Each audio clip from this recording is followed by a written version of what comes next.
Bonsoir à toutes et à tous et ravi de vous retrouver comme tous les soirs sur Média TV dans 60 minutes pour comprendre. Vous le savez, pendant 60 minutes, nous essayons de décrypter pour vous ce qui fait l'actualité nationale et internationale. N'hésitez pas à réagir sur les réseaux sociaux, vous le savez, sur la page Facebook de Média TV ou sur le compte Twitter de l'émission sur le hashtag 60MPC. Les invités qui ont accepté d'être avec moi ce soir et j'en suis très heureux. Aïcha Chenna, est-il besoin de vous présenter, présidente fondatrice de l'association Solidarité Féminine. Merci d'avoir répondu à notre invitation. Aïcha. Chafer Charabi, président fondateur de l'AMLAC, l'association marocaine de lutte contre l'avortement clandestin. Vous êtes gynécologue, chef de service de la maternité des Orangers à Rabat. Justement, on va en parler, justement, parce que là, on va faire le point sur cette situation. Rachid Idrissi Keitouni, vous êtes ex-secrétaire général du Parlement et ex-ambassadeur. Merci d'être avec nous ce soir. Et enfin, Abdullah Sherif Ouazzani, vous êtes enseignant-chercheur en pensée islamique et sciences de l'éducation. Vous êtes également chroniqueur à Lux Radio. Merci, madame, messieurs, d'être avec nous ce soir pour parler de ce sujet. 600 à 800 avortements clandestins par jour. C'est le chiffre avancé par l'AMLAC. Autre chiffre tout aussi inquiétant, les avortements clandestins seraient la 4e cause de décès des femmes marocaines. Depuis un reportage diffusé sur la chaîne France 2 en décembre 2014 sur l'avortement au Maroc, le sujet, tabou s'il en était, est devenu un des plus discutés. En 2015, il a suscité de nombreux clivages, tant et si bien que le roi Mohammed VI a dû poser un arbitrage demandant un assouplissement sous condition de la législation en vigueur. Mais 10 mois plus tard, aucun projet de loi n'a vu le jour. Pourquoi ce silence sur un sujet pourtant primordial en termes de santé publique, mais sociétale également? Quelles sont les positions des acteurs concernés, professionnels, politiques, société civile? Et comment faire avancer les choses? Et surtout, rapidement, avortement à quand une loi libérale? C'est le titre de l'émission de ce soir. Un sujet de débat houleux au Maroc. Plus qu'une simple interruption de la grossesse, l'avortement est le cheval de bataille de plusieurs associations. L'Organisation mondiale de la santé déclare 200 000 avortements au Maroc par an. Et selon l'Association marocaine de lutte contre l'avortement clandestin, entre 600 et 800 interruptions de grossesse clandestines auraient lieu chaque jour dans le royaume. En moyenne, une femme enceinte sur 4 avorte, toujours selon la même source. Le 27 janvier 2015, le docteur Shafiq Shraibi, figure emblématique de la lutte contre l'avortement clandestin, a été démis de ses fonctions. Près de 2 mois plus tard, le roi Mohammed VI a convoqué le ministre de la Justice, le ministre des Habous et des Affaires islamiques et le président du Conseil national des droits de l'homme. Le 17 mars 2015 a été une date d'audience pour aborder la question de l'avortement. En mai 2015, le ministre de la Santé a prôné la légalisation. Pour lui, toute femme devrait disposer de son corps. Il a donné l'exemple d'une femme démunie qui tombe enceinte et qui n'a pas les moyens de s'occuper de son enfant. Le 15 mai 2015, un communiqué royal est publié. L'avortement sera autorisé pour des grossesses résultant d'un viol, de l'inceste ou menaçant le fœtus de graves malformations et de maladies incurables. Le roi Mohammed VI a même donné ses instructions pour traduire les conclusions des consultations en un projet de disposition juridique. 10 mois après l'annonce, le projet de loi n'a toujours pas vu le jour. Pourtant, plusieurs voix s'élèvent pour accélérer la procédure. Des ONG, des figures politiques et des parlementaires. Ils ont uni leurs voix pour demander des avancées remarquables. Car l'article 453 du Code pénal en vigueur autorise l'avortement uniquement lorsque la santé de la mère est mise en danger. Actuellement, une interruption volontaire de grossesse en dehors de l'exception prévue par la loi est passible de peine allant de 1 à 5 ans de prison. Une peine pour celui qui pratique l'avortement. Quant à la femme qui avorte seule, elle risque de purger une peine de 6 mois à 2 ans. Si la Tunisie est un exemple dans la région avec une légalisation d'avortement depuis 1973, d'autres pays arabes mènent encore le combat. C'est le cas de l'Arabie Saoudite, de la Jordanie, du Liban et du Qatar, là où l'avortement est autorisé seulement en cas de viol ou pour des raisons médicales. Selon l'OMS, 13% des morts maternelles dans le monde sont dues à des avortements illégaux.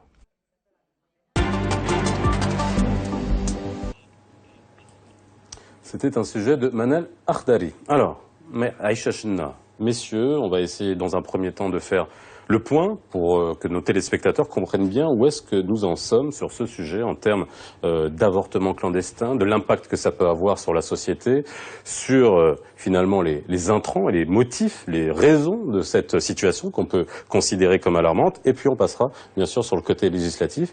Et si Ouazani est avec nous pour nous donner des éclairages d'un point de vue religieux et théologique dans l'interprétation des textes. Alors, j'ai donné un chiffre tout à l'heure qui est quand même assez alarmant, 600 à 800 avortements clandestins par jour. Si on couple ça à des chiffres comme 24 enfants abandonnés par jour, bon, on reste sur ce... 153 naissances. 153 naissances hors mariage, 24 enfants par jour abandonnés. Alors voilà, on est dans une équation qui est quand même assez, alarmante. Aïcha Chenna, vous le confirmez, situation qui est alarmante. Je confirme, elle est alarmante, d'autant plus que j'ai l'impression qu'il y a une sourde oreille de la part des responsables de ce pays.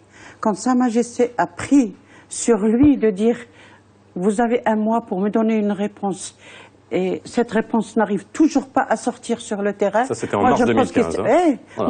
Il y a un an. Je me pose des questions. Pourquoi cette loi est toujours dans les tiroirs? Pendant ce temps-là, on continue à avoir la détresse des femmes qui vont se faire avorter par des méthodes celles qui va les faire mourir très souvent, qui va les laisser stériles très souvent. Et puis on ne fait rien pour la prévention, pas d'éducation sexuelle, on n'en parle pas, c'est tabou, etc., etc. Puis on avance et on attend, je ne sais pas qu'est-ce qu'on attend. Pendant ce temps-là, il y a des catastrophes. Moi, je le dis et je le répète et je l'ai dit plusieurs fois, si la société marocaine, dans toute sa composante sociale, politique et éducative et tout, ne prend pas les décisions aujourd'hui, dans 20 ans, nous allons voir une bombe atomique humaine et croyez-moi qu'elle va demander des comptes. On est en train de construire un pays des droits de l'homme et au nom des droits de l'homme, ils vont porter plainte contre leur propre société, contre leur propre État. Et ça à mon sens, c'est très grave. Alors, plus les dégâts collatéraux qu'on puisse avoir. Alors, on va revenir. Comme je vous ai dit, on fait un état des lieux pour bien comprendre ce que ça représente comme fléau au sein de notre société, puis qu'on puisse voir pourquoi et comment les réactions suite justement à l'arbitrage royal. Et vous l'avez dit, c'est quasiment jour pour jour, 1 an que Sa Majesté avait demandé à ce que la loi soit modifiée. Si Keitoni, quand vous entendez ces chiffres-là, et Aïcha Chenna, et on va le voir tout au long de l'émission avec son cri du cœur, car elle connaît le terrain et Dieu sait qu'elle connaît le terrain. C'est vraiment un sujet aujourd'hui dont il faut plus badiner avec, il faut trancher une bonne fois pour toutes. C'est vrai qu'il faut trancher, mais il y a tellement de suppositions juridiques, il y a tellement qu'il faudrait faire avec. Aujourd'hui, on ne peut pas venir tout simplement parce qu'il y a eu des manifestations, parce qu'il y a c'est un sujet très grave, c'est un sujet qui nécessite l'intervention, non pas uniquement des parlementaires pour créer une loi, mais c'est un sujet sociétal. C'est un sujet qui fait appel d'abord à Amir Mouminin, au statut d'Amir Mouminin. Et ce n'est pas la première fois qu'on est arrivé à avoir un problème de la sorte. La Moudouana. Vous savez, la Moudouana est arrivée à un point, et puis, moi j'étais secrétaire général du Parlement, je peux vous le raconter. Je voyais, si Bousta, vous le mettez dans un bureau, en attendant le discours.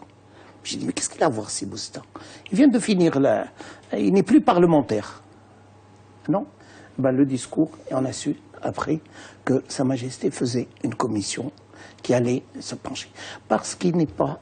Je ne crois pas qu'on puisse imaginer un sujet d'ordre sociétal dans ce Maroc d'aujourd'hui, avec les droits de l'homme et tout, en l'absence du commandeur des croyants. Ça ne peut pas se faire. Et alors, bon, vous avez la possibilité. Aujourd'hui, vous avez la possibilité. Mais ça n'arrivera pas. Je peux me démontrer tous les aspects juridiques, pourquoi ça ne va pas arriver. Que ce soit le gouvernement, il a aujourd'hui les ingrédients, tous les ingrédients, pour faire un projet de loi. Les parlementaires ont également la possibilité de le faire, compte tenu de l'arbitrage royal. Ils ne l'ont pas fait. Mieux que ça, on peut y aller plus loin. C'est qu'aujourd'hui, il y a 1 mois, on a voté la loi organique relative aux pétitions. Ben voilà, faites 25 000 pétitionnaires, mais ça va buter encore une fois. Lorsque vous allez arriver sur l'aspect gouvernemental ou l'aspect législatif, ça va buter. Alors, on va arriver. Je vais juste demander à Shafek Charabi, parce que Shafek Charabi, c'est quand même l'homme par qui le scandale est arrivé. Hein, c'est comme ça que mais ça a eu le mérite justement de créer un débat qu'il n'y avait jamais eu finalement, mais de manière aussi poussée, aussi pesante. On a eu l'occasion de vous recevoir à l'époque des faits à la radio, en direct, avec les réactions des jeunes. On voyait que c'était quand même un sujet qui cristallise et qui clive énormément. Alors si je reviens encore une fois à la situation, les chiffres que j'ai donnés, aujourd'hui ça ne bouge pas. C'est-à-dire qu'aujourd'hui, vous qui êtes sur le terrain, en termes de société civile ou en termes de praticiens, de médecins, avant qu'on continue, vous n'avez pas été réintégré? Pas du tout. Non, mais voilà. Non, absolument pas du tout. Pas du tout. Mais bon, c'est ça qu'on voilà, qu'on le sache. Alors, oui, parlant des chiffres et parlant des dégâts que font ces chiffres. Effectivement, on est peut-être à 600, 800, mais bon, ce sont des estimations. On a fait certainement une petite étude au niveau de l'hôpital. On vous a beaucoup attaqué sur les chiffres. Mais bien entendu, on va m'attaquer sur les chiffres parce que... Alors juste, voilà, pour que les gens qui nous regardent, juste qu'on sache comment on a pu avoir, au moins une estimation, parce que c'est sous le manteau, de toute façon, c'est des estimations. Absolument. C'est des chiffres. Alors, je vais vous dire exactement par quelle méthode, quelle est la méthodologie par laquelle nous sommes arrivés à ces chiffres. Je reçois tout le temps des étudiantes, des doctorantes, un certain nombre de personnes qui veulent faire leurs études sur justement l'avortement, que nous avons soulevé ce sujet-là depuis 2008, donc qui voulaient faire quelque chose. Et donc j'aurais dit, première chose, c'est d'abord qu'on estime à combien on est d'avortements par jour. La démarche scientifique. Absolument. Alors, ces personnes-là se sont infiltrées au niveau d'un certain nombre de cabinets médicaux d'abord. Et donc, elle prenait rendez-vous pour telle ou telle raison. Et donc, qui restait dans le cabinet, dans la salle d'attente d'un certain nombre de cabinets entre Rabat et Salé. Et donc, là, elle discutait avec les femmes. Elle voyait pour quelle raison elles venaient. Et elle-même, la majorité se faisait passer pour une fille qui venait se faire avorter. Donc, elle discutait, elle voyait avec la secrétaire, etc. Et donc, elle estimait, dans chaque cabinet, à peu près combien d'avortements se faisaient. Alors, nous sommes arrivés à la conclusion que, entre Rabat et Salé, et ça c'est un minimum, nous sommes au moins à 50 avortements par jour. Imaginez, il y a Rabat Salé. Oui. Et encore, je ne parle pas que des gynécologues, parce que les avortements ne se font pas que par les gynécologues, ils se font aussi par les généralistes et par d'autres spécialistes. Alors je dis minimum 50 par jour. À partir de là, nous avons extrapolé sur tout le Maroc. Casablanca, qui est une population 3 fois plus importante que celle de Rabat. Nombre de médecins 3 fois plus important. Nombre de problèmes 3 fois plus important. Casa, il doit en avoir entre 100 et 150 par jour. Donc déjà, on travaille Casa entre 150 et 200 par jour. À partir de là, allez à Agadir, allez à Marrakech, allez à Tanger, allez à Meknès, qui est connu, allez à Fès, allez dans un certain nombre de...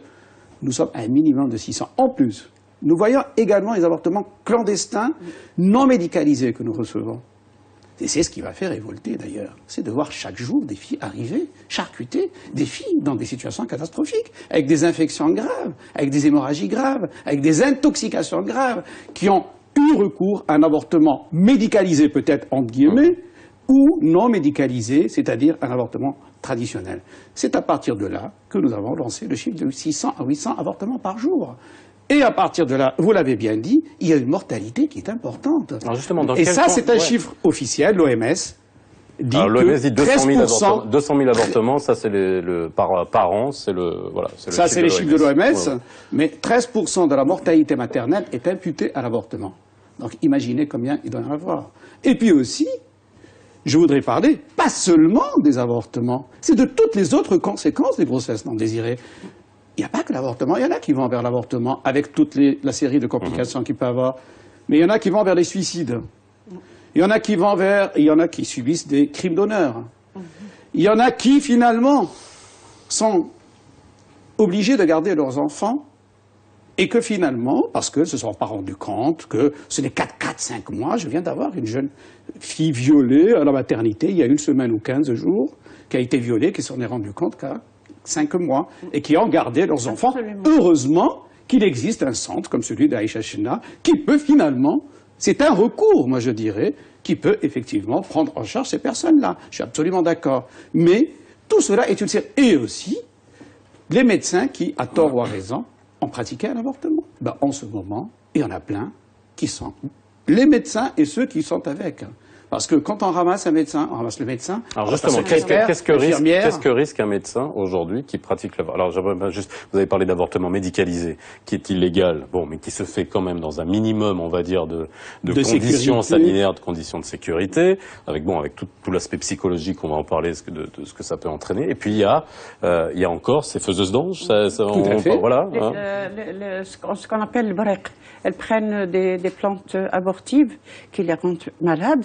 Quelquefois, l'enfant, dans le cas où elle n'arrive pas à avorter l'enfant, il va naître dans quelles conditions? Et tout ça, ça va être des problèmes sur toute l'étape de vie que va vivre cet enfant et la mère, elle aussi. Il y a des problèmes graves. Tout à l'heure, je vous ai demandé, je m'excuse, mais je voudrais retourner en arrière. Pour la Moudawana, Sa Majesté Mohamed VI avait reçu les associations féminines à la salle du trône, et ça, symboliquement, c'est très fort. Et Sadia Belmir avait lu au nom des associations, des 40 associations, une lettre pour demander l'intervention de Sa Majesté. Il prend la lettre, il sort. Pendant la postée, il est entouré par les femmes. Chacune y allait par ses soucis, etc. J'étais derrière lui. Il a dit une phrase que j'ai retenue ici. Il a dit, seul, je ne peux pas changer les choses. Ensemble, la main dans la main, nous pouvons changer les choses. Et en écoutant monsieur parler justement des complications, etc., je me dis qu'il y a un état d'esprit, non seulement dans la société, mais aussi chez les politiciens, chez tous ceux qui nous entourent et qui nous gouvernent. Il y a un vrai problème, sans prévention, sans rien. C'est ça qui m'inquiète, moi. C'est Ouazzani. Bon, je ferai appel à vous tout à l'heure pour avoir une interprétation, mais ça m'intéresse d'avoir votre avis après qu'on ait fait ce tour de table et qu'on ait... Vous avez écouté Sichel Raibi, vous connaissez bien sûr le sujet.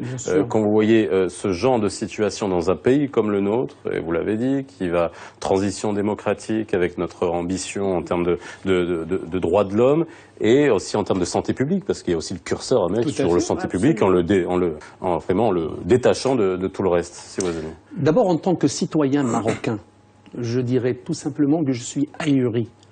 Je suis profondément choqué d'entendre ce cri d'alarme, ce signal d'alarme, cette situation dramatique aujourd'hui que vit notre société et pour laquelle, en tant que citoyens tous, nous n'avons pas le droit de fermer les yeux, de fermer les oreilles et de baisser les bras et de faire semblant de ne pas s'en rendre compte. Parce que ces filles-là sont nos filles, qu'on le veuille ou non, ce sont nos filles, ce sont des Marocaines. Soit elles se sont fait avoir, soit elles se sont trompées. L'erreur est humaine. Et il n'est pas question qu'on condamne ou qu'on tue ou qu'on extermine ces gens-là. Bien au contraire, il faut les écouter, il faut les comprendre et il faut surtout trouver des solutions. Là, je vais parler en tant que quelqu'un qui connaît un petit peu la religion, parce que je ne prétends pas être représentatif de la religion, parce que nul ne peut prétendre aujourd'hui maîtriser la religion ou parler au nom de la religion.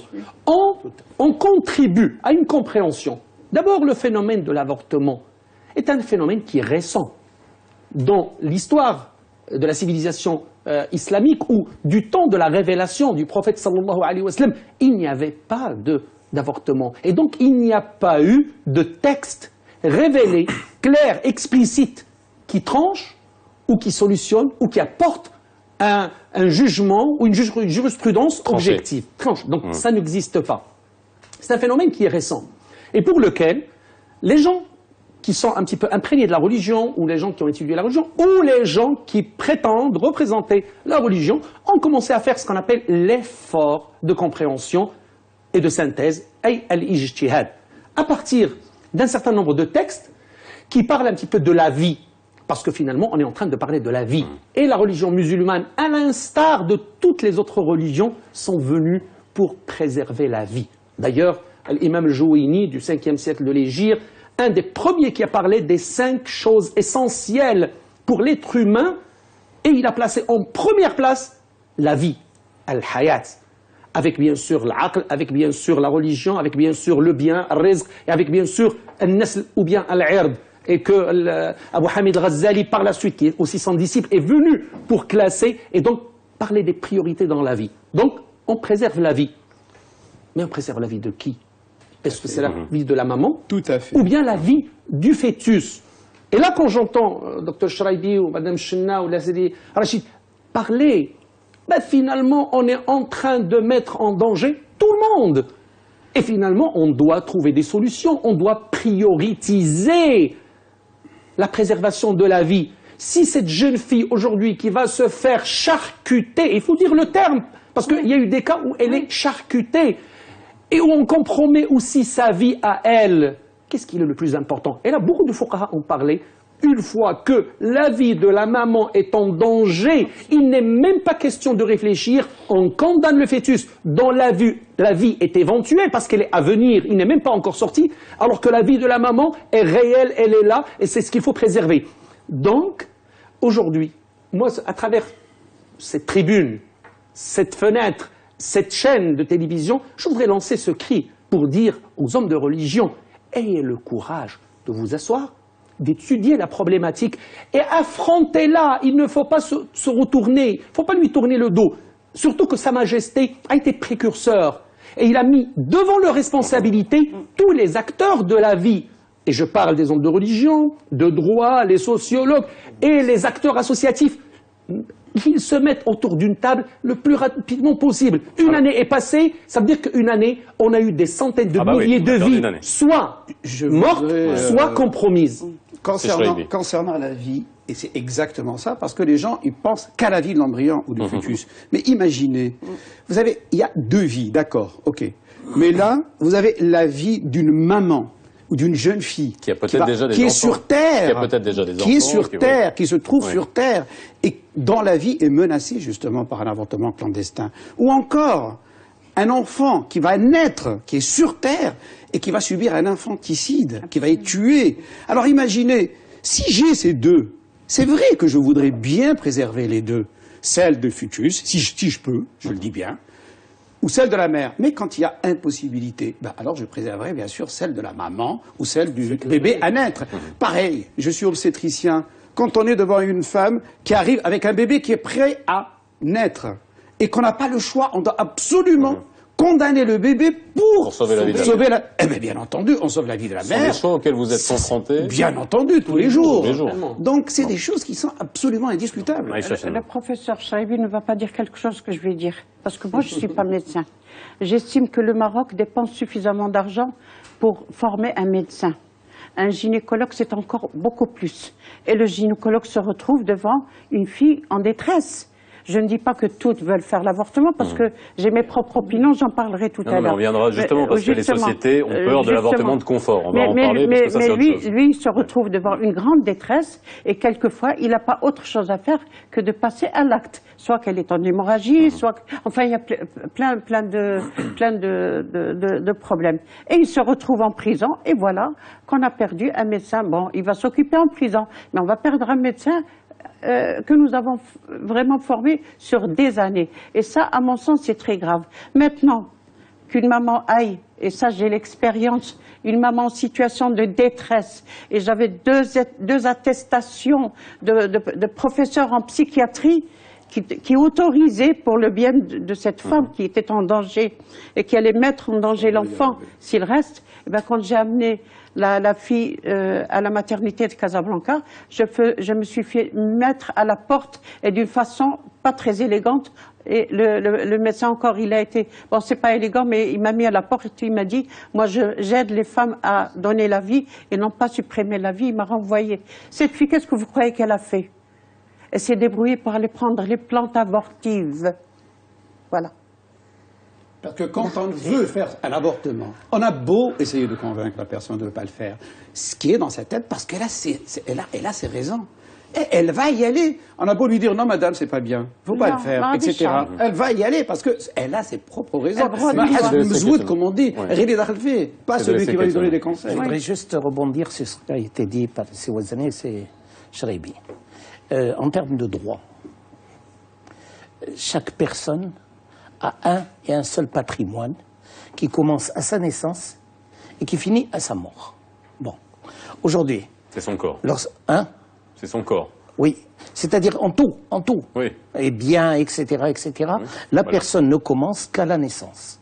Elle finit qu'à la mort.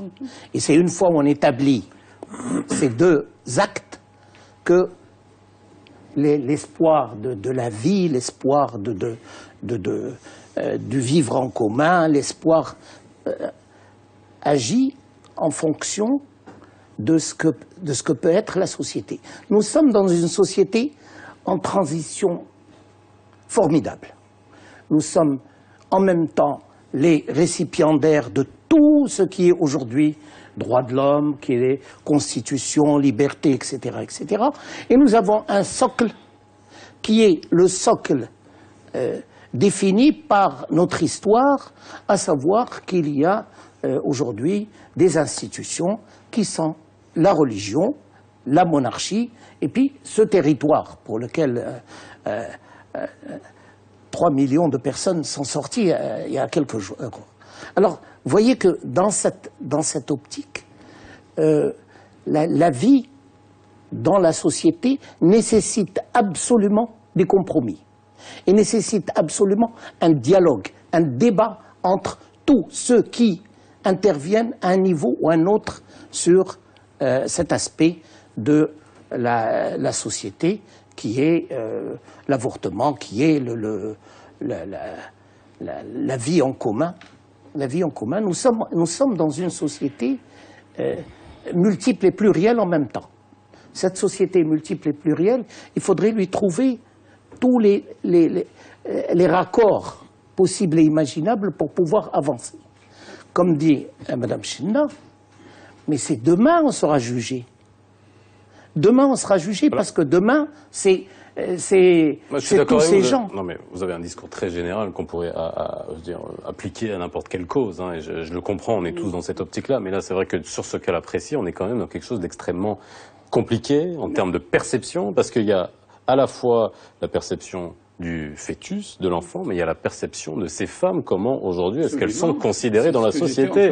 Et ça, Aïcha Chenna, vous le savez. Hein, le professeur Chalabi est témoin. Il avait organisé une séance à l'hôtel Palais des Rosières, l'ancien hôtel Hilton.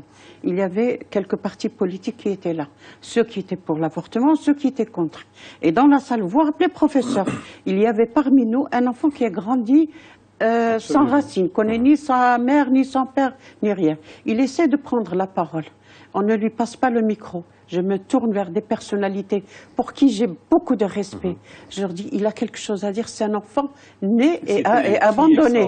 Vous savez ce qu'on m'a dit? C'est pas le sujet du jour. Je me mets en colère, je vais le voir. Je dis, ou alors il va parler aujourd'hui, ou alors je vais exploser. Alors, ce garçon parle et il dit, vous défendez la vie, d'accord? Vous ne voulez pas d'avortement. Moi, j'aurais préféré que ma mère m'avorte moi. Moi, je suis un arbre sans racines.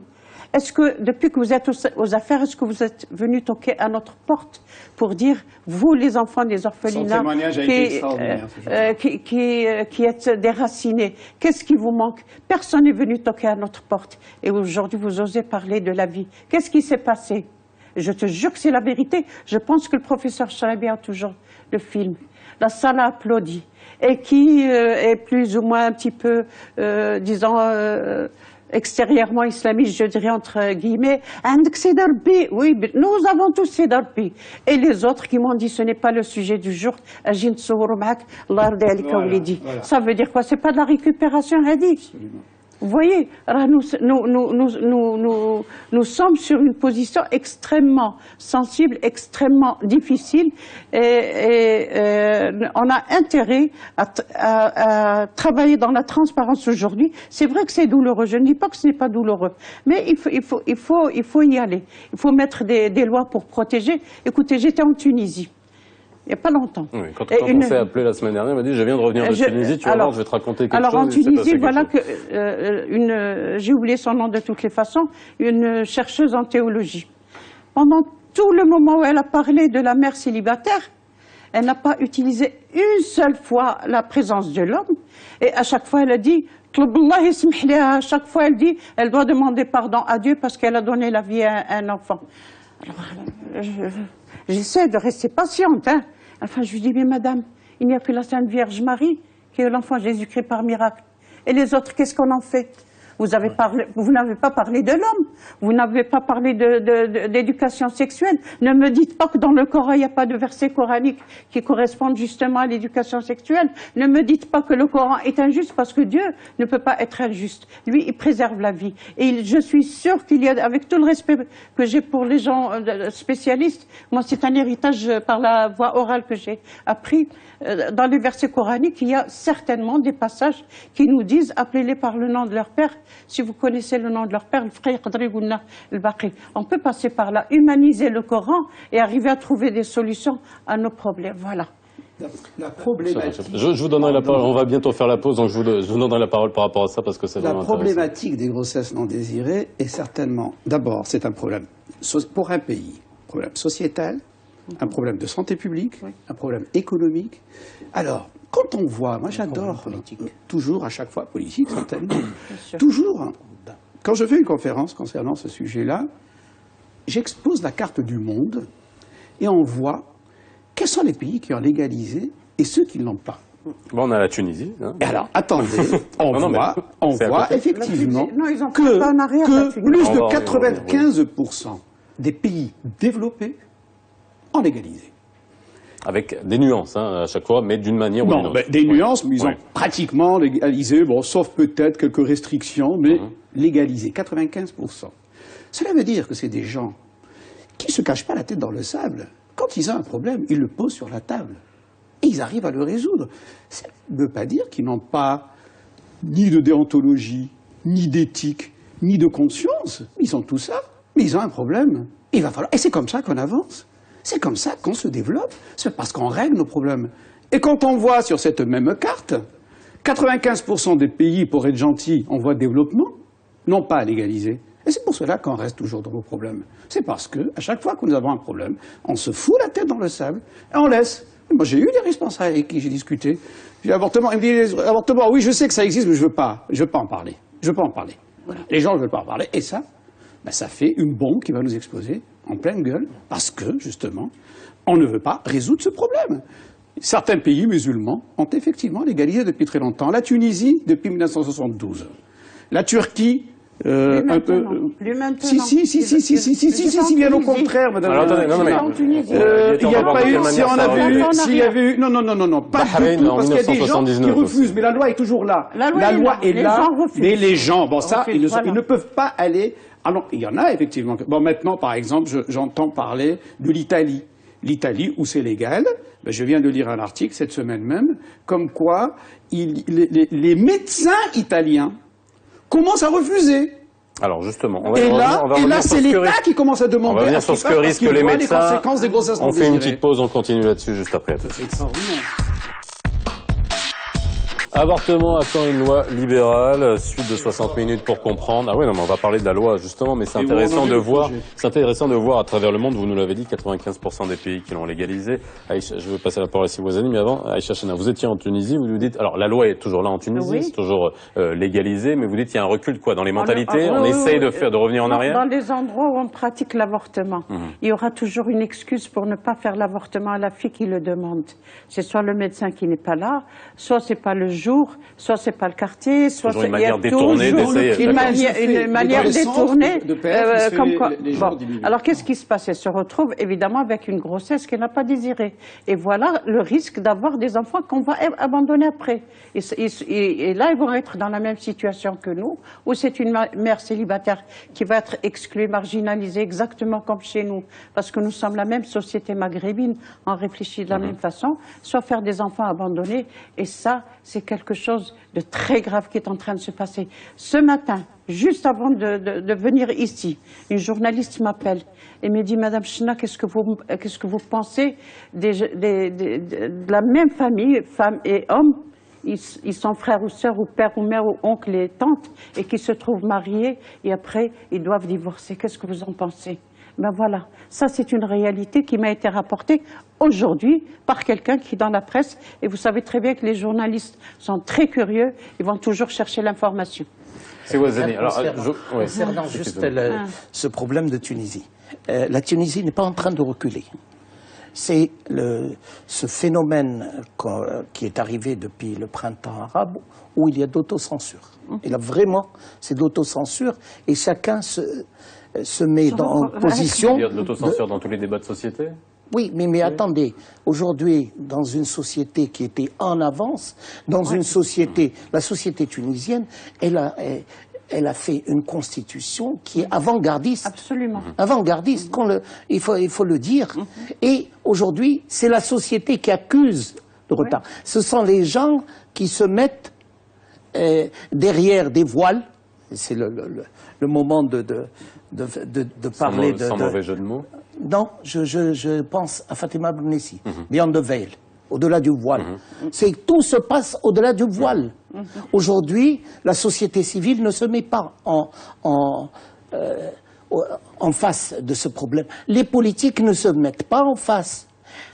Et on va venir vers tout ce qui a été fait, tout ce qui va être fait au niveau de la législation marocaine. C'est la même chose qu'en Tunisie. Le recul et le voile derrière. C'est pas le voile dont on parle, mais c'est pour cacher les réalités. C'est Ouazani. Alors, juste vous vouliez réagir à ce qu'a dit Aïcha juste China pour tout à répondre à Madame China, elle a dit quelque chose, mais je sais qu'elle ne le pensait pas. Elle a dit il faut humaniser le Coran. Je voudrais juste lui dire que... Le lire positivement, voilà, c'est ça. C'est un texte qui est extrêmement humain et humanisé, dont la révélation a été principalement faite pour servir l'humanité, pour lui faciliter la vie et pour lui permettre de vivre dans la sérénité et dans le bonheur. C'est ça le texte. Malheureusement, il y a des lectures qui sont mal interprétées, il y a des lectures qui sont erronées, il y a des lectures qui sont potentiellement ou volontairement déformées pour servir d'autres finalités et d'autres causes. Et c'est pour ça qu'aujourd'hui, un conseil, un regroupement, comme ce que Sa Majesté a voulu aujourd'hui instituer, c'est un ensemble d'acteurs. Aujourd'hui, une fatwa ne peut plus émaner juste d'une instance religieuse, mais elle doit impliquer beaucoup plus d'acteurs qui sont directement liés. On est en train de parler de l'avortement, c'est d'abord le médecin, c'est deuxièmement le sociologue, c'est troisièmement l'acteur social, et donc tous les gens qui interviennent. Pourquoi? Parce qu'il faut prendre en compte tous les aspects de la problématique. Mais et ça où je voudrais revenir un petit peu. On est en train de parler de manière émotive, un petit peu de ce qui se passe, mais il n'y a pas que des cas désespérés. Il n'y a pas que des cas... Au-delà de l'émotion, il y a des chiffres. Hein. Voilà. Les non, chiffres il faut être rationnel. Dans les chiffres, il y a aussi beaucoup d'IVG qui sont liés à des actes qui sont volontaires, à des gens qui n'ont aucune morale. Et donc, il ne peut pas y avoir une ouverture totale ou une libéralisation totale. Ça me permet de rebondir justement sur la modification de la loi, alors qui, justement, devrait prévoir de autoriser l'interruption de grossesse en cas de viol, en cas d'inceste et en cas de malformation. Et là, si Charabi, vous avez une réaction par rapport à ça, Aïcha China, vous dites que c'est une avancée, mais si Charabi, vous dites que ça ne suffit pas, ça correspond à un nombre minime en termes de pourcentage, ça correspond à combien ce type de cas? 5%. 5% de l'ensemble des avortements. 5% des situations que l'on peut vivre. Cela veut dire que ça ne règle pas les 95% autres. C'est certain que ça nous ouvre une porte. C'est vrai qu'à l'hôpital, j'ai des femmes qui arrivent, tu fais un diagnostic d'une anencéphalie, d'un bébé qui ne va pas vivre, pourquoi lui faire subir une grossesse pour rien? Il y a également des cas de viol, comme je vous ai dit, on vient d'accoucher une jeune fille qui a été violée et que finalement, en plus de son choc de viol, elle se trouve obligée d'avoir un enfant d'un violeur. Donc tout cela, l'inceste également, qui se voit, qui se vit dans beaucoup de sociétés, et que, bon, ça c'est très bien, c'est très bien. Ce sont des cas extrêmes. Mais il y a beaucoup d'autres situations. Imaginez une femme qui a déjà 5-6 enfants, qui est à 45, 46 ans, elle est en périménopause, et puis qui finalement... peut-être même elle prend, soit qu'elle pense qu'elle n'a plus de risque de grossesse, soit qu'elle prend une contraception, et malgré cela, elle peut tomber enceinte. Imaginez des cas de retardé mental. Une jeune fille qui se fait abuser parce qu'elle est complètement retardée. Dans la rue, n'importe qui abuse d'elle. Imaginez les cas de mineurs, des petites jeunes filles de 12, 13 ans, 14 ans. On lui fait miroiter un petit quelque chose, et puis, hop, elle tombe parce qu'elle n'a jamais eu d'éducation sexuelle de la part de ses parents. Personne ne l'a mise en garde de toutes ces choses-là. Et donc, ce sont des situations, et encore, il y en a plein de situations qu'une société, qu'une communauté, qu'une famille peut vivre, et que, finalement, la grossesse devient absolument impossible. Est-ce qu'on tous ces cas-là restent toujours des exceptions. Non, mais si ils ne représentent pas la quasi-majorité. Alors justement, s'il vous plaît, il y en a plein. Je vais poser la question. Bon, justement, on va parler de chiffres. Vous avez peur, finalement, que toutes ces interruptions de grossesse volontaires deviennent une règle. Est-ce qu'on a une règle. alors justement, on peut la question que je voudrais poser. Est-ce qu'aujourd'hui, on a une idée de ce que ça peut représenter par ailleurs, de ce que ça pourrait représenter? Je voudrais vous dire juste rapidement, s'il vous plaît, que les pays où l'avortement est légalisé ont un chiffre moindre que les pays où c'est fait de manière absolument... Alors là, vous pouvez avoir cette comparaison avec tous les... Regardez la Tunisie, ben, ils ont, même proportionnellement à la population, ils ont 20 fois moins d'avortements qu'au Maroc. Mais est-ce que c'est dû seulement à la légalisation de l'avortement, ou bien c'est dû à un travail intense en amont de la chaîne? Les deux. Alors, on va y arriver. On ne va pas aller seulement au traitement chirurgical, mais aller en amont on va y arriver, s'il vous plaît. prévention. Aïcha Chenna, vous savez, c'est reste trop longtemps avec le bras levé, elle va me crier dessus. Allez-y. On est encore au mois de mars. La problématique des mères célibataires, je la vis. Solidarité, ça fait 30 ans. À Solidarité féminine, j'ai des petites mères célibataires qui ont été violées. Et le jour où France 24 est passé chez M. Charabi, moi, j'ai eu une petite mère célibataire qui a témoigné le même jour et qui a dit, moi, j'ai été violée par 3. Et je n'ai jamais pensé, une petite jeune, 18-19 ans, une ex-petite bonne d'ailleurs, je n'ai jamais pensé une seule fois à faire l'avortement. Mon enfant, je le garde. Et ce n'est pas la première fois. C'est pas la première fois que j'entends ça. Malgré, il suffit qu'il y en ait une. Moi, j'ai le droit de respect de la décision de la mère, parce que ce dont j'ai peur, M. Chraibi, c'est que l'avortement soit une porte ouverte. Non, bon, je tombe enceinte, c'est très dangereux, c'est très grave, parce qu'elle risque de ne plus, et vous le savez mieux que moi, professeur, elle risque de devenir stérile pour une raison ou pour une autre. Je n'en sais rien. Mais ce que je voudrais dire, c'est qu'une fille qui est enceinte, elle va aller peut-être voir le professeur Chraibi, elle va peut-être venir me voir. Est-ce qu'on lui a proposé des solutions d'accompagnement? Est-ce que c'est vraiment l'avortement que tu veux? Ou est-ce que si on t'accompagne pour mettre au monde cet enfant, puisque tu es enceinte de 5 mois ou de 6 mois, parce que je connais des familles qui ont enlevé des bébés du ventre de leur fille à 5 et 6 mois. Si ce n'est pas un meurtre, ça... Alors, quand vous dites que si ce n'est pas un meurtre... Alors j'ai eu une mère célibataire, professeur Chraibi. Sa maman mettait un gros caillou sur le ventre. Je ne sais pas qui pourrait lui faire ça, mais bon... sa mère lui a mis un pavé sur le ventre. Il y a une date limite. C'est passé dans un ancien reportage d'envoyé spécial. Et elle se mettait debout sur ce pavé pour faire tomber l'enfant. Il n'est pas tombé. Alors, j'aimerais m'arrêter sur ce point. Le débat sur l'avortement, il n'est pas nouveau. Je veux dire, on l'a vu même en France, où le débat sur l'avortement a été quand même, c'est qu'en 1975, on a vu Simone Veil pleurer devant l'Assemblée nationale. Puis bon, c'est l'exemple qui pour moi le plus frappant, mais ça peut être à travers le monde. Mais là, on touche un point qui est intéressant. Mais alors là, justement, on va sortir de l'émotion et revenir sur les chiffres, et c'est ça la démarche scientifique. D'un point de vue de santé publique, alors justement, si jamais on légalise, c'est-à-dire le nombre de cas, est-ce qu'il vaut mieux aller vers l'exception des interruptions volontaires de grossesse de confort, qui existeront, et qu'on pourra peut-être encadrer d'une autre manière, ou alors il faut toujours rester dans cette espèce de statu quo? Pourquoi je plaide? Je ne suis pas pour l'avortement, je le dis et je le répète. Je suis pour la santé de la femme. Et donc, au fait, le texte de loi existe. Il y a un texte de loi qui s'appelle le 453 du Code pénal. Qui dit quoi? Il dit l'avortement est autorisé lorsque la vie ou la santé de la mère sont mises en jeu. Très bien. Et c'est là que vous dites qu'il faut que ça soit plus large. Absolument. La définition de santé. Tout à fait.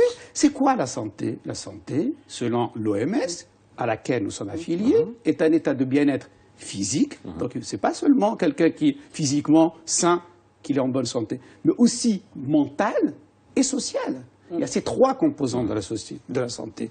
Donc moi je dis, appliquons la santé telle qu'elle est définie par l'OMS. Quand la santé physique, psychique ou mentale et sociale sont menacées, donnons-lui la possibilité, au lieu qu'elle aille se faire avorter dans des conditions abominables, dans des conditions absolument où elle risque sa vie, où elle risque des complications graves, ouvrons-lui les hôpitaux pour qu'elle puisse le faire dans de bonnes situations de santé. Et à ce moment-là, le problème va régler. Ou bien donnons-lui la possibilité pour qu'elle n'enfante pas d'un enfant qu'elle va abandonner. Regardez un petit peu le paysage au niveau de la rue, de ces enfants complètement livrés à eux-mêmes à 5, 6 ans, 8 ans, 10 ans, les orphelinats. Regardez toutes ces choses-là. Mais écoutez, on n'a pas envie de voir ça. Aucun de nos concitoyens n'a envie de voir ça. On veut quand même vivre dans une société qui soit saine. On va parler de la loi et justement, comme on est dans une année législative, on peut se poser la question d'un point de vue agenda, d'un point de vue calendrier, si ça va avancer. Si Wazeni, avant qu'on arrive. Je réponds, Dr Shraibi, la santé de la personne est prioritaire. C'est exactement les recommandations de la religion. Il faut juste d'abord les comprendre, comment les interpréter et surtout comment les mettre en pratique.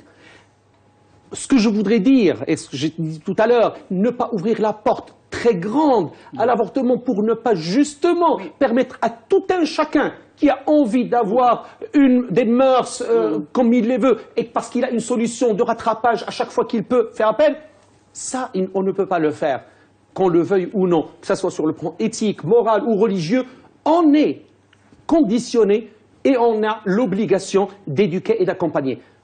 Au lieu d'ouvrir la porte grande ouverte à l'avortement, mettons d'abord en place une première loi, avec justement ces cas qui sont précis et qui représentent une avancée pour la société marocaine et quand même qui sont des cas exceptionnels, et faisons des mesures d'accompagnement dont a parlé Madame Chinna, l'éducation, l'accompagnement. Écoutez, laissez-moi juste quelques secondes pour finir. Vous savez ce que c'est que le fiqh? Le fiqh, c'est l'ensemble des lois que les fuqaha arrivent à puiser dans le texte sacré pour légiférer pour une société donnée.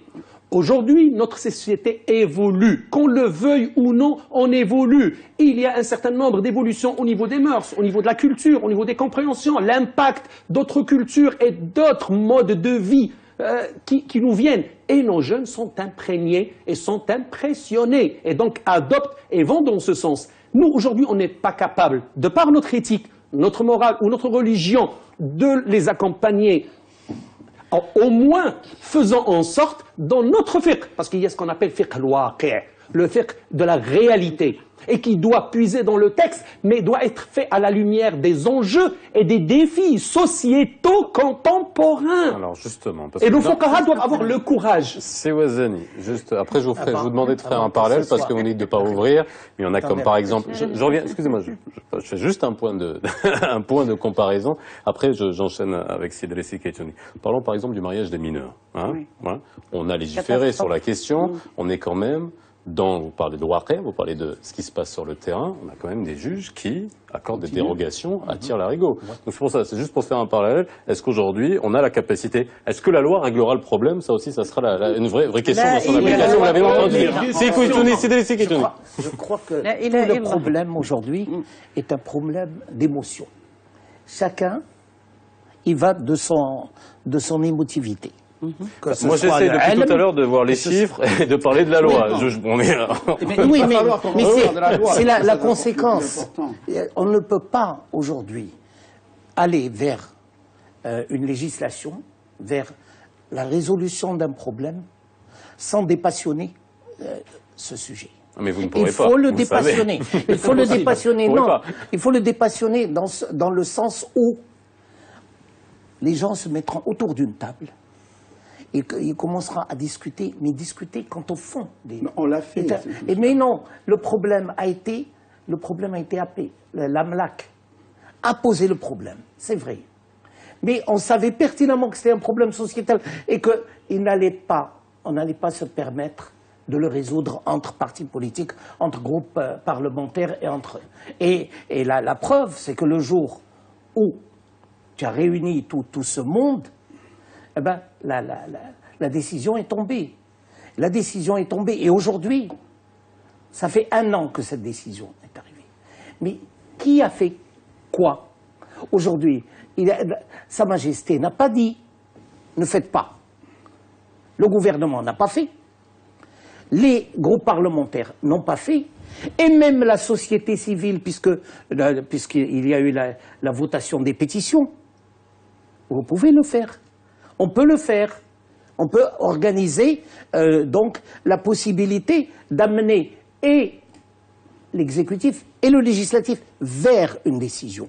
Et à ce moment-là, la solution est donnée, au moins parcellaire, oui. Au moins qu'on arrive à mettre les choses en situation. Aujourd'hui, personne. Depuis. Tout à fait. Mais vous parlez mais vous parlez de dépassionner. Justement, j'essaie à chaque fois de recentrer vers les faits et les chiffres. Je veux dire, le ministère de la Santé, c'est simple. Il n'y a qu'à prendre ce que ça représente. Après, on peut même aller plus loin. On peut essayer de voir combien ça coûte en point de croissance, en point de PIB, ce que ça représente comme coût. On peut aller plus loin dans des chiffres beaucoup plus froids et beaucoup plus implacables. Il y a quelque chose qui m'interpelle quand on dit passionné. Nous sommes en face de ces gens. Nous sommes en face de ces femmes. Nous sommes en face de ces enfants. Je vous jure, c'est ma 57e année de militantisme. Aujourd'hui, je ne suis pas capable de mettre les pieds dans une maison d'enfants abandonnés. Je n'ai pas ce courage-là. Parce qu'il y a un vrai problème. Et ça, j'ai l'impression que nous dérangeons les gens qui sont placés là où, justement, ils ont cette responsabilité. C'est tellement lourd qu'ils n'ont même pas envie de regarder. Qu'ils viennent voir un petit peu les enfants abandonnés. Moi, je ne dis pas les enfants abandonnés, puisque je travaille, donc je ne défends pas ma cause, puisque les mamans que j'ai vont être introduites dans la famille. Enfin, on va les mettre dans l'autonomie et les réintroduire dans leur famille et trouver le papa biologique, discuter, etc. On arrange les problèmes au mieux. Mais j'ai l'impression que c'est tellement lourd. Alors, chacun va se cacher. Là, أنا ما نديش على تقليدي. لا, vous voyez, لا خلي الآخر. خلي الشرابي يمشي للحبس هو ماله ولا ماله يمشي يدير l'avortement. Vous comprenez? Je ne fais pas d'avortement justement parce que j'attends que la loi soit là. Mais quand la loi sera là, oui, tout à fait. Mais tant que la loi n'est pas là, parce que je n'exposerai ni la personne, ni moi-même à cela. Qu'est-ce que risque un médecin? Je suis de mauvaise langue. Parce que je suis de mauvaise langue et je le fais exprès. Et les gens, quand ils viennent chez moi taper à ma porte, je vais vous taper à la mauvaise porte. Voilà, c'est ça. Alors, je voudrais interpeller les gens de la religion. Ils ont le pouvoir sur les populations. Jamais là, يباص النهار كله ما كيصيفطونا للجنة وجهنم يا ربي قريونا على ربي وصيفطوا لنا ولادنا على الأقل ما نطيحوش في هذه المشاكل هذه. Absolument, absolument. Qu'est-ce que risque, techniquement, qu'est-ce que risque un médecin aujourd'hui qui pratique un avortement? 1 à 5 ans de prison, 500 dirhams d'amende, mais ça peut aller des fois jusqu'à 20 ans de prison. Il y a un médecin. Il y en a actuellement. Oui, un médecin à Meknes qui a été condamné, mais pas encore sorti. Il en a eu pour 10 ans. Et à l'appel, alors que, qu'est-ce qui s'est passé? Il y a plein... Parce que finalement, la grosse hypocrisie également, c'est que on sait que ça se fait. On sait, on laisse faire. Mais il suffit qu'il y ait eu un problème qui arrive. Par exemple, une femme qui décède, une complication grave, ou une personne qui va, et le plus souvent c'est comme ça que ça se passe, ou bien que ce soit des voisins qui vont se plaindre, disant une vengeance, que tel médecin pratique des avortements. Il faut qu'il y ait une plainte. Mais quand tout se passe bien, il n'y a absolument aucun problème. Ou encore, la majorité des médecins actuellement en prison, c'est parce que le garçon, l'homme et la femme, soi-disant, elle tombe enceinte, elle lui dit mariage, mariage, il ne faut pas que tu rentres dans la famille alors que tu es enceinte. Fais-toi avorter et je te promets de t'épouser juste après. Le problème, c'est que par la suite... Est-ce qu'il n'y a pas un problème de classe sociale aussi? Parce que oui, alors, problème de classe sociale, ça c'est les gens qui ont les moyens. Est-ce qu'il y a des femmes qui ont les moyens qui vont faire leur interruption volontaire de grossesse de confort à l'étranger? Tout à fait. C'est un problème de classe. Alors, il y a 3 classes sociales. Il y a la classe top. Elle prend l'avion, elle va en France ou en Espagne. Aucun risque, aucun problème. C'est dans la loi. Elle est dans un pays où c'est légalisé. La classe moyenne se permet d'avoir 2000, 3000, 4000, 5000 dirhams pour aller chez un médecin. Et encore, il y en a qui ne les ont pas. Et par quels moyens vont-elles se débrouiller ces 4000 ou 5000 dirhams pour aller se faire avorter?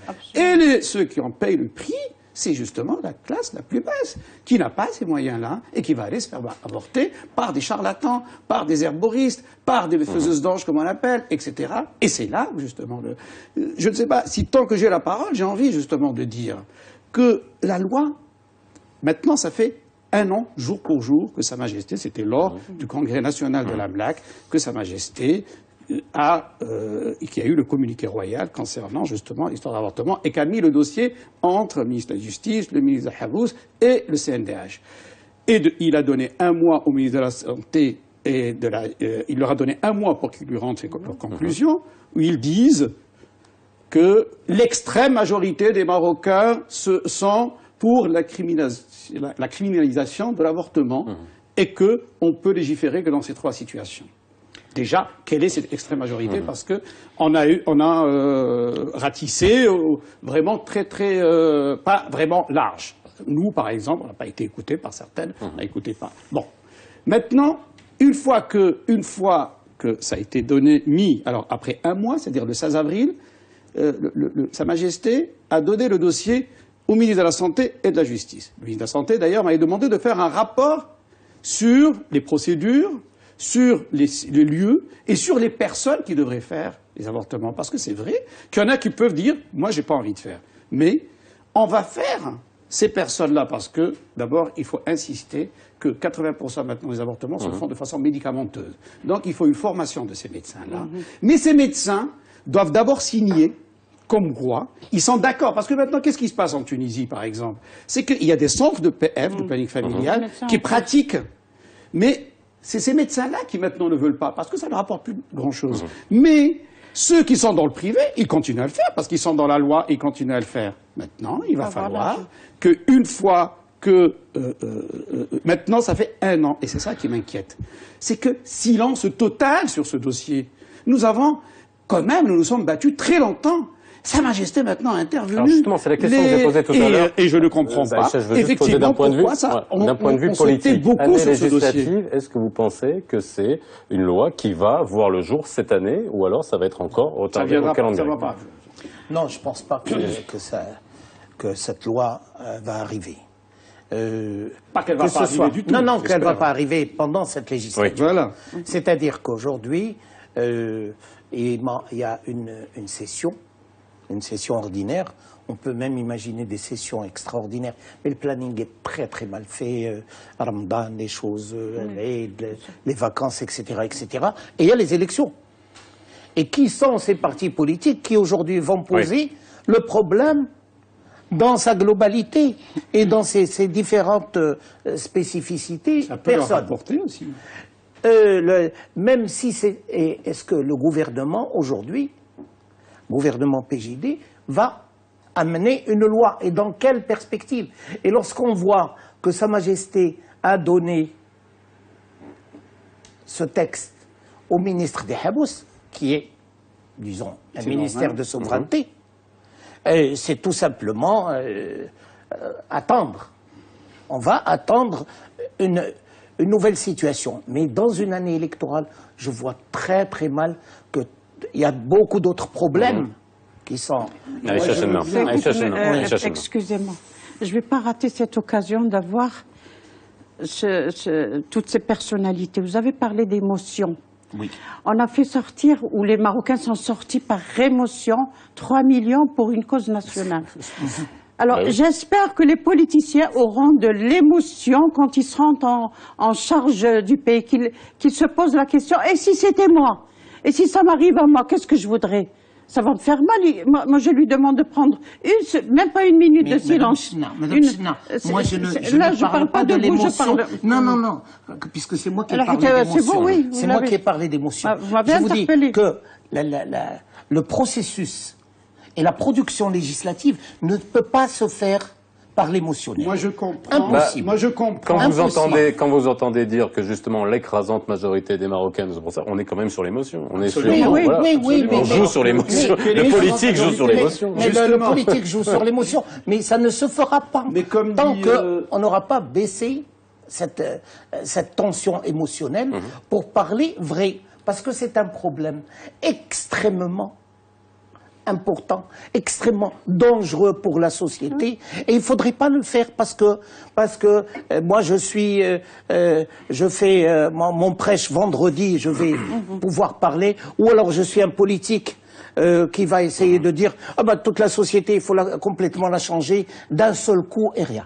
Ça c'est des problèmes où les gens sont en interaction pour parler et voir l'évolution. Oui, oui que le problème de l'avortement doit être posé, oui qu'il doit être résolu, mais essayons de mettre les choses en place. Je comprends pourquoi ça tarde. Je pourrais le comprendre. Parce que, bon, c'est normal, il y a un système par lequel ça doit passer. Il devait y avoir des discussions entre le ministre de la Santé et de la Justice, ensuite élaborer des indications, élaborer des textes qui doivent aller au secrétaire général du gouvernement. De là, ils doivent aller au Conseil des ministres. Le Conseil des ministres... Bon, le problème, c'est que ce que je ne veux pas, c'est qu'il y ait de la mauvaise... c'est qu'il soit casé. Parce que, finalement... j'ai essayé de faire une conférence de presse le 8 décembre où j'ai invité le ministère de la Santé et de la Justice pour qu'ils nous disent tout simplement et tout honnêtement où en est le dossier. Ils n'ont pas répondu. J'ai reporté pour le 23 décembre une autre conférence de presse, ils n'ont pas répondu. Et je me demande où en est le dossier. Seulement, je comprends qu'ils puissent prendre du temps, c'est tout à fait normal. Mais au moins qu'ils nous disent où en est le dossier. J'ai bien peur qu'il ne soit dans un tiroir, justement, et qu'on veut laisser taire. Ça, il n'en est pas question. Nous nous sommes assez battus pour ça, et nous ne nous tairons jamais sur ce dossier. Voilà. Et pendant ce temps-là, arrivent au monde des enfants qui ne sont pas désirés. Il y a des victimes qui tombent, chaque jour perdu, madame.